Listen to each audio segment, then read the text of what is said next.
à tous et bienvenue dans le live TV Finance en direct sur TV Finance et Boursorama. 35 minutes de direct, l'occasion de parler d'actualité des entreprises, d'économie, mais également de finances et des marchés financiers.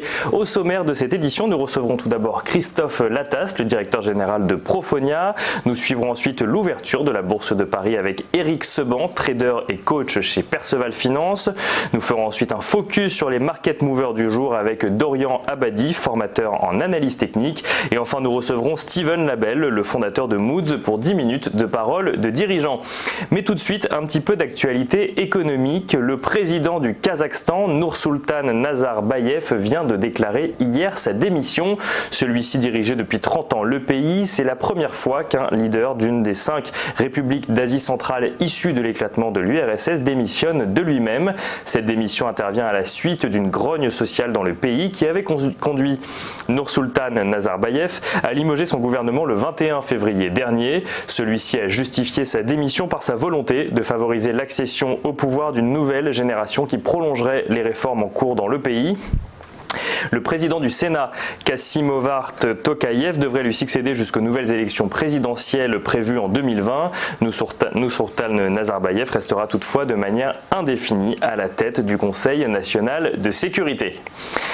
Deuxième info ce matin, et c'est tout frais, le rachat de 21 Century Fox par Disney est officiellement acté depuis 5 h du matin. La firme met donc la main sur les studios de cinéma 20th Century Fox et également Fox Searchlight, qui produit notamment les franchises X-Men, Avatar, Deadpool ou encore les Simpsons. Les chaînes de télévision dont Fox News ainsi que la plateforme Hulu sont également comprises dans le rachat. Celui-ci s'élève à 71,3 milliards de dollars et permettra à Disney de renforcer sa position de leader sur le marché du divertissement.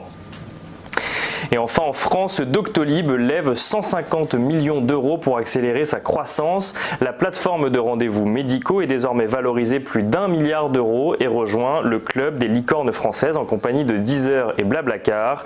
Doctolib voit rentrer dans son capital le fonds d'investissement américain General Atlantic, tandis que les historiques ont eux aussi contribué à ce nouveau tour de table, BPI France, Euraseo, Carnel ou encore Axel.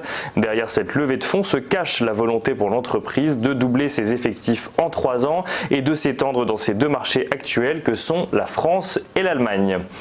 Côté marché financier, le CAC 40 clôture en hausse, plus 0,24% à 5425 points. L'indice Dow Jones, donc de l'autre côté de l'Atlantique, clôture lui en très légère baisse, moins 0,10% à 25 888 points. Même tendance pour le S&P 500, moins 0,01% à 2832 points. Et enfin, le Nasdaq Composite clôture lui en légère hausse, plus 0,16% à 7726 points.